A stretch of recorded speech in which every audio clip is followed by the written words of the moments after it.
Morning बच्चों।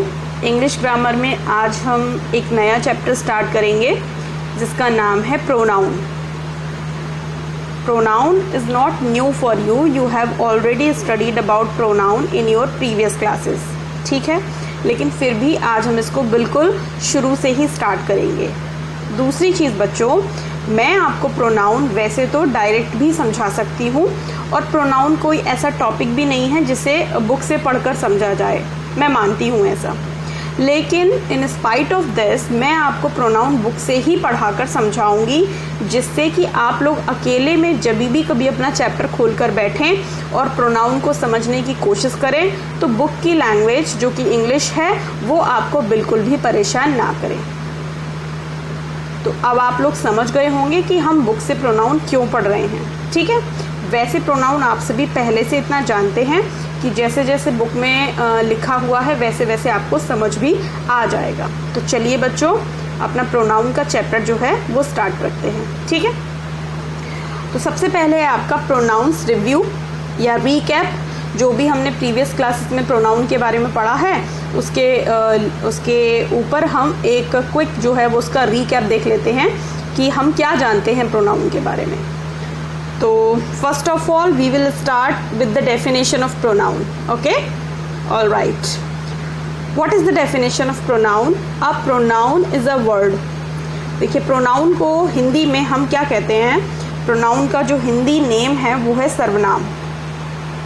और सर्वनाम की परिभाषा हमें मालूम है क्या होती है कि संज्ञा के नाम के स्थान पर, है ना, संज्ञा के नाम के स्थान पर जो भी शब्द हम यूज़ करते हैं, इस्तेमाल करते हैं, उन्हें हम सर्वनाम कहते हैं। बिल्कुल इसी तरह से इंग्लिश में प्रोनाउन की डेफिनेशन क्या है? अ pronoun is a word that. अब दैट यहाँ पर एक रिलेटिव प्रोनाउन है, जो भी आप आगे पढ़ोगे। तो अ प्रोनाउन इज़ अ वर्ड, एक प्रोनाउन वो वर्ड होता है that can be used, passive voice है, दैट कैन बी यूज्ड, जिसका इस्तेमाल किया जा सकता है टू टेक, इन्फिनेटिव वर्ब है क्योंकि वर्ब से पहले टू लगा हुआ है, to take the place of a noun, noun की प्लेस लेने के लिए, नाउन की जगह लेने के लिए। क्योंकि टू होता है आपका कारण बताने के लिए, यानी कि किस लिए आप कोई काम कर रहे हो उसके लिए आप टू लगाते हैं। तो यहाँ पर क्या है? नाउन की। देखो, आप कभी भी इंग्लिश के सेंटेंस की हिंदी निकालो तो पीछे से निकालो, यहाँ से नाउन की, प्लेस लेने के लिए, कैन बी यूज्ड, इस्तेमाल किया जा सकता है, जिस वर्ड को, उस वर्ड को हम प्रोनाउन कहते हैं। नाउन की प्लेस लेने के लिए जिस वर्ड को हम यूज़ कर सकते हैं उसे प्रोनाउन कहते हैं। जस्ट आपको कुछ नहीं करना, केवल आप मुझे बहुत ध्यान से सुनते रहिए, बाकी सारी चीज़ें ऑटोमेटिकली हो जाएंगी। A pronoun is a word that can be used to take the place of a noun. A pronoun is a word that can be used in place of a noun. हम ऐसा भी बोल सकते हैं, a pronoun is a word that can be used in place of a noun. A pronoun is a word that can be used to take the place of a noun. दोनों ही language absolutely correct है। All right? Okay. The noun to be replaced can be the name of a person, place, animal or thing. अब इस line का क्या मतलब है? The noun, अब noun जो है टू बी रिप्लेस, अब यहाँ टू बी रिप्लेस जो है बेटा वो इन्फिनेटिव वाली वर्ब का पैसिव है। जैसे हम इन्फिनेटिव में लिखते तो क्या लिखते हैं? To replace. रिप्लेस करने का मतलब किसी का प्लेस ले लेना, किसी की जगह ले लेना। अब टू बी रिप्लेस्ड का मतलब क्या हुआ? किसी की जगह लिया जाना, ये पैसिव बन गया। तो नाउन टू बी रिप्लेस्ड यानी कि नाउन कौन से, जिनकी जगह ली जानी है। नाउन की जगह कौन ले रहा है? प्रोनाउन। तो जिन नाउन्स की जगह ली जानी है वो कौन कौन से नाउन हो सकते हैं? Can be the name of, वो कौन कौन से नाउन हो सकते हैं? वो किसी पर्सन का नाम हो सकता है, वो किसी प्लेस का नाम हो सकता है, किसी जगह का नाम हो सकता है, वो किसी एनिमल का नाम हो सकता है, या फिर वो किसी ऑब्जेक्ट या थिंग का नाम हो सकता है। समझ आ रहा है ना आपको इतना? तो प्रोनाउन क्या होते हैं? जिनको हम नाउन की प्लेस पर यूज़ करते हैं, और जिन नाउन को हमें रिप्लेस करना है विद प्रोनाउन। एक बार फिर से सुनो, जिन नाउन्स को हम रिप्लेस करेंगे वो नाउन्स कौन से हो सकते हैं? किसी पर्सन का नाम हो सकता है, प्लेस का हो सकता है, एनिमल का हो सकता है और थिंग का हो सकता है। तो ये लाइन इसमें ऐड हो जाती है। Okay, next, personal, reflexive, demonstrative, interrogative and possessive are the different types of pronouns. अब प्रोनाउन के कितने टाइप्स होते हैं? प्रोनाउन के बहुत सारे टाइप्स होते हैं, जिनमें से ये लिखे हुए हैं। पर्सनल प्रोनाउन, वैसे 6 होते हैं। Personal pronoun, reflexive pronoun, demonstrative pronoun, interrogative pronoun और पजेसिव प्रोनाउन। ठीक है, personal pronoun, reflexive pronoun, demonstrative pronoun, interrogative pronoun और पजेसिव प्रोनाउन। एक और होता है रिलेटिव प्रोनाउन, वो अभी शायद आप ना पढ़ें। तो ये प्रोनाउंस के कुछ डिफरेंट टाइप्स हैं। अब हम 1 बाय 1 इनकी जो टाइप्स हैं उसके बारे में डिटेल में पढ़ते हैं। चलिए आगे चलें। तो सबसे पहला नाउन है बच्चों पर्सनल प्रोनाउंस। देखिए क्या होते हैं। A pronoun is a word that can be used to take the place of a noun. The noun to be replaced can be the name of a person, place, animal or thing. ये शायद इसमें गलत लिख दिया गया है क्योंकि ये वही डेफिनेशन है जो हम ऊपर पढ़ चुके हैं, तो इसे हम छोड़ देते हैं। आगे चलते हैं। The pronoun must agree in number with the noun that it replaces. क्या मतलब है? देखिए, प्रोनाउन जिस भी नाउन को रिप्लेस करता है, प्रोनाउन जिस भी नाउन को रिप्लेस करता है, तो नाउन का जो भी नंबर है, नंबर का मतलब समझ रहे हो आप, सिंगुलर और प्लूरल। तो नाउन सिंगुलर है तो अगर उसको रिप्लेस करना है तो प्रोनाउन भी सिंगुलर ही लगेगा, और अगर नाउन प्लूरल है और उसको रिप्लेस करना है तो प्रोनाउन भी प्लूरल ही लगेगा। मतलब ये नंबर में एक दूसरे के साथ मैच करने चाहिए, अग्री करने चाहिए। If the noun is in the singular form, the pronoun must also be in singular form. And if it is in the plural form, the pronoun must also be in the plural form. ठीक है, यही मैंने आपको बताया कि अगर noun singular form में है तो प्रोनाउन भी सिंगुलर ही आप यूज़ करेंगे उसकी जगह पर, और अगर नाउन प्लूरल फॉर्म में है तो आप उसके साथ प्रोनाउन भी प्लूरल ही यूज़ करेंगे। फाइन, चलिए जैसे देखते हैं। The boy is playing with his puppet. He has a sock puppet. तो पपेट होता है ना, एक तरह से कठपुतली टाइप की होती है, तो उसने सॉक पपेट बनाया, जैसे मोजे से बनाते हैं ना, पपेट बना लेते हैं सॉक्स से, उसमें कुछ चावल वगैरह या कुछ भारी सा कुछ भी भर के और उसे रिबन से बांध के। तो जो लड़का है वो पपेट से खेल रहा है और उसके पास जो पपेट है वो कैसा है? सॉक पपेट है, यानी कि मोजे से बना हुआ पपेट है। अब इसी का अगर हम प्लूरल फॉर्म देखें तो नाउन जो है यहाँ पर वो है बॉय, तो बॉय को हम प्लूरल में कन्वर्ट कर देंगे। The boys are playing with their puppets, they have puppets of various colours. तो जो लड़के हैं वो अपने पपेट से खेल रहे हैं और उनके पास वेरियस मतलब बहुत सारे अलग अलग रंगों के पपेट्स हैं। अब यहाँ पर देखिए, यहाँ नाउन है बॉय, तो बॉय के साथ जो हमने प्रोनाउन यूज़ किया है वो हिज यूज़ किया है, क्योंकि बॉय सिंगुलर है तो सिंगुलर के साथ हिज यूज़ करेंगे। और यहाँ पर हमने पर्सनल प्रोनाउन यूज़ किया है ही, तो ही भी सिंगुलर ही हमने यूज़ किया है। अब यहाँ देखिए, यहाँ पर बॉयज़ जो हैं वो क्या है? प्लूरल है, तो प्लूरल के साथ हमने देयर यूज़ किया है। ठीक है, और बॉयज़ के लिए प्रोनाउन जो हमने पर्सनल यूज़ किया है वो है दे, उसके लिए हमने दे यूज़ किया है। तो यही आपको बताया गया है कि सिंगुलर है तो सिंगुलर प्रोनाउन यूज़ होगा, और अगर प्लूरल है तो प्लूरल प्रोनाउन यूज़ होगा। ठीक है, आगे चलते हैं। तो आगे देखिए बच्चों, personal pronouns have 3 forms of person. Personal pronouns जो होते हैं वो 3 टाइप के पर्सन होते हैं। पर्सन के लिए ही यूज़ होता है पर्सनल प्रोनाउन, तो 3 टाइप के पर्सन के लिए यूज़ होगा। कैसे? A person who is speaking is called the first person. तो जो पर्सन स्पीक कर रहा है, बोल रहा है, तो वो फर्स्ट पर्सन है। जैसे आई, माई, मी, वी, आवर और अस। तो आई, माई, मी, वी, आवर और अस, तो ये जो हैं ये आपके फर्स्ट पर्सन वाले प्रोनाउन हैं। कौन बोलता है? मैं बोलता हूँ, या हम बोलते हैं, ठीक है। तो जब मैं बोलता हूँ या हम बोलते हैं तो ये फर्स्ट पर्सन है। तो दो होते हैं फर्स्ट पर्सन, एक आई और एक वी। तो आई के जितने भी फॉर्म हैं वो सारे फर्स्ट पर्सन हैं और वी के जितने भी फॉर्म हैं वो सारे फर्स्ट पर्सन हैं। सेकेंड है the one spoken to is called the second person. The one spoken to का मतलब है जिससे बात की जा रही है वो सेकेंड पर्सन है। देखो जो बात कर रहा है वो फर्स्ट पर्सन है और जिससे बात की जा रही है वो सेकेंड पर्सन है। जैसे यू, मैं या हम किससे बात करेंगे, हम तुमसे बात करेंगे। तो जो यू है और यू के सारे फॉर्म्स हैं, योर है, योर्स है, वो सब सेकेंड पर्सन है।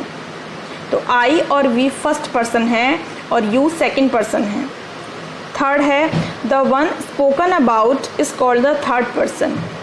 स्पोकन अबाउट का मतलब जिसके बारे में आप बात कर रहे हैं, ठीक, वो आपका थर्ड पर्सन है। जैसे यहाँ पर लड़का खेल रहा है अपने पपेट से और उसके पास एक सॉक का पपेट है। तो ना तो मैं लड़का हूँ ना आप लड़के हैं, मैं आपसे कह रहा हूँ कि उसके पास सॉक पपेट है। तो वो जो है ना वो कोई थर्ड पर्सन है, ना मैं हूँ ना आप हैं, तो उसे हम थर्ड पर्सन कहते हैं। और थर्ड पर्सन में आते हैं ही, शी, इट या दे। तो ये चार सब्जेक्ट जो हैं, चार प्रोनाउंस जो हैं और इनके सारे फॉर्म थर्ड पर्सन में आते हैं, चाहे वो हिज हो, हिम हो, हर हो, देयर हो, देम हो, ये सारे थर्ड पर्सन हैं। तो जो पर्सनल प्रोनाउन होते हैं वो तीन पर्सन्स के फॉर्म में डिवाइड होते हैं। फर्स्ट पर्सन आई और वी, सेकेंड पर्सन यू और third person he, she, it, they. चलिए नेक्स्ट देखते हैं। The pronoun must agree with the noun in gender that it represents. तो जैसे अभी हमने देखा था कि जो प्रोनाउन आप नाउन के लिए यूज़ करोगे वो सिंगुलर के साथ सिंगुलर यूज़ करोगे और प्लूरल के साथ प्लूरल यूज़ करोगे। सिमिलरली यहाँ पर बात की जा रही है अब जेंडर की, मतलब कि अगर लड़की का नाम है तो लड़की के नाम के साथ प्रोनाउन भी फेमिनिन जाएगा और अगर लड़के का नाम है तो उसके साथ प्रोनाउन भी मैस्कुलिन जाएगा। तो if the noun is in the feminine gender the pronoun too must be in the feminine gender. Noun अगर फेमिनिन है तो प्रोनाउन भी फेमिनिन होगा। आप लड़की के साथ ही नहीं इस्तेमाल कर सकते हो, आपको शी ही यूज़ करना पड़ेगा। Likewise if the noun is in the masculine gender the pronoun must be in the masculine gender. और अगर लड़के का नाम अमन है तो आप उसके साथ ही इस्तेमाल करोगे, शी नहीं इस्तेमाल कर सकते हो। तो सिंगुलर और सिंगुलर मैच करना चाहिए, प्लूरल और प्लूरल मैच करना चाहिए, फेमिनिन के साथ फेमिनिन मैच करना चाहिए और मैस्कुलिन के साथ मैस्कुलिन मैच करना चाहिए। मतलब जैसा नाउन है उसको रिप्लेस करने वाला प्रोनाउन भी वैसा ही होना चाहिए, ठीक है। Very good. तो इसके एग्जाम्पल देखिए बच्चों।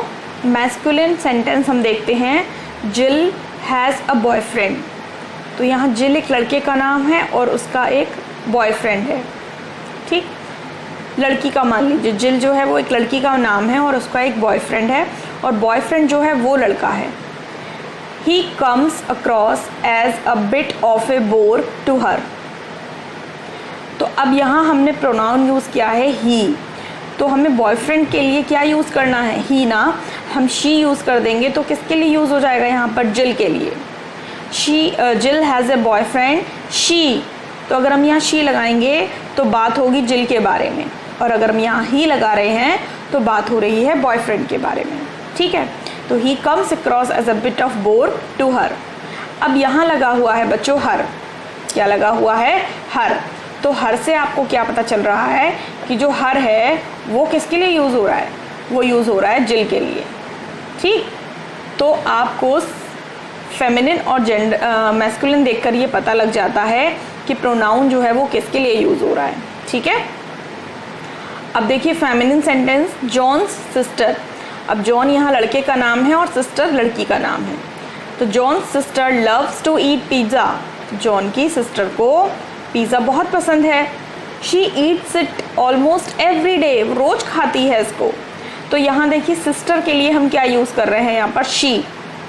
तो हमने यहाँ पर शी देखकर पता लगा दिया कि जॉन की बात नहीं है, यहाँ पर सिस्टर की बात है। अगर हम यहाँ बात करते ही ईट, तो आपको ही लगते ही पता चलता कि जॉन की बात हो रही है, फिर उसकी सिस्टर की बात नहीं हो रही है। तो प्रोनाउन लगाते समय आपको नंबर और जेंडर दोनों का ख्याल रखना होता है। अब तीसरा जेंडर होता है न्यूटर जेंडर। देखिए, we have an old kitchen table, हमारे पास एक पुरानी किचन टेबल है। अब यहाँ पर हमने जो प्रोनाउन यूज़ करना है, जिस नाउन को हमें रिप्लेस करना है वो है टेबल। तो टेबल एक न्यूटर जेंडर है, तो न्यूटर जेंडर के लिए आप जिस प्रोनाउन का इस्तेमाल करोगे वो है इट। तो आपने आगे लिखा it has a broken leg. अभी ब्रोकन मैंने आपको बताया था एडजेक्टिव है, पास्ट पार्टिसिपल वाला, टूटा हुआ। तो उसका जो पैर है ना, टांग है ना जो टेबल की, वो टूटी हुई है। तो अब यहाँ पे इट किसके लिए यूज़ हो रहा है? टेबल के लिए यूज़ हो रहा है। तो ये सारे प्रोनाउन जिस जगह पर इस्तेमाल होते हैं वो अकॉर्डिंग टू नंबर और according to their gender use होते हैं। ठीक है, चलिए अब आगे चलते हैं, रिफ्लेक्सिव प्रोनाउन की बात करते हैं। A reflexive pronoun is used when the object of a sentence is the same as the subject। क्या मतलब है कि रिफ्लेक्सिव प्रोनाउन हम तब इस्तेमाल करते हैं जब किसी सेंटेंस का जो ऑब्जेक्ट है, देखिए सेंटेंस में 3 चीज़ें होती हैं, सब्जेक्ट, वर्ब और ऑब्जेक्ट। 3 चीज़ों से मिलाकर सेंटेंस बन जाता है। तो जब सेंटेंस का ऑब्जेक्ट सब्जेक्ट की तरह ही सेम होता है तो आप रिफ्लेक्सिव प्रोनाउन यूज़ करते हैं। दे either and in self. Reflexive pronoun जो होते हैं उनका जो लास्ट एंडिंग होती है वो सेल्फ से होती है as in the singular form, और सेल्फ से होती है as in the plural form. यानी कि अगर वो सिंगुलर हैं तो आप उनके साथ सेल्फ लगाएंगे, और अगर वो प्लूरल हैं तो उनके साथ आप सेल्फ लगाएंगे। जैसे जो सिंगुलर रिफ्लेक्सिव प्रोनाउन है वो क्या है? My self. माई सिंगुलर है तो my self. Your self, your अगर सिंगुलर के लिए आ रहा है तो your self, himself, her self और इट सेल्फ। और अगर हम प्लूरल रिफ्लेक्सिव प्रोनाउन की बात करें तो देखिए आर सेल्फ्स, आर जो है वो आपका प्लूरल के लिए आता है तो आर सेल्फ्स, SELVES। अब योर अगर 2 लोगों के लिए आप इस्तेमाल कर रहे हो, क्योंकि योर सिंगुलर और प्लूरल दोनों केस में यूज़ होता है, तो सेंटेंस में अगर एक आदमी के लिए है तो योर सेल्फ लगाओगे आप, और अगर सेंटेंस में बहुत सारे लोग हैं तो आप लगाओगे योर सेल्फ्स, और दे के साथ आप लगाओगे देम सेल्फ्स। तो ये सारे myself, yourself, himself, herself, itself, ourselves, yourself और देम सेल्फ, ये सभी क्या हैं? ये रिफ्लेक्सिव प्रोनाउन है। अब इनको यूज़ कैसे करते हैं जो हम सेंटेंस पढ़ेंगे तब हमें पता चलेगा। बहरहाल फ़िलहाल आप इतना सीख लीजिए कि ये रिफ्लेक्सिव प्रोनाउन है। ठीक है, चलिए बच्चों अब आगे अगले प्रोनाउन की बात करते हैं, demonstrative pronoun. Demonstrative pronoun is used two point out specific person, place, thing और आइडिया। तो डेमोन्स्ट्रेटिव प्रोनाउन आप किसके लिए यूज़ करते हो? जब आपको पॉइंट आउट करना हो, आपको इशारा करना हो कोई स्पेसिफिक पर्सन, कोई एक विशेष व्यक्ति की तरफ, कोई एक विशेष प्लेस की तरफ, कोई एक विशेष थिंग की तरफ, या कोई भी एक विशेष आइडिया की तरफ, तो आप उसके लिए डेमोन्स्ट्रेटिव प्रोनाउन यूज़ करते हो। और 4 होते हैं वो, दिस, दैट, दीज, दोज, ये चारों डेमोन्स्ट्रेटिव प्रोनाउन हैं। जैसे आपने इशारा किया, इज़ दिस माई चेयर, क्या ये मेरी चेयर है? आप पॉइंट आउट करके आप फिंगर दिखा के बोलते हो ना कि क्या ये मेरी चेयर है, क्या ये मेरा फ़ोन है, क्या तुम मेरे भाई हो, ठीक है, क्या वह मेरा भाई है, सॉरी तुम नहीं आएगा। तो इस तरह से आप दिस, दैट, दीज, दोज के लिए डेमोन्स्ट्रेटिव प्रोनाउन यूज़ करते हैं। तो इज़ दिस माई चेयर में दिस जो है वो आपका डेमोन्स्ट्रेटिव प्रोनाउन है। इंटेरोगेटिव प्रोनाउन की बात करते हैं आगे। इसी तरह से हम दैट, दीज, दोज की का भी इस्तेमाल कर सकते हैं।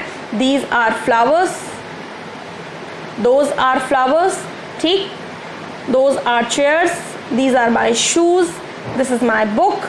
ये सभी इस तरह से अब जब इस्तेमाल करोगे तो ये सभी क्या होंगे? डेमोन्स्ट्रेटिव प्रोनाउन होंगे। आगे है आपका interrogative pronoun. Interrogative pronoun introduces a question. Interrogative pronoun में आप क्वेश्चन पूछते हैं, क्वेश्चन की बात करते हैं, जैसे हु एंड व्हाट।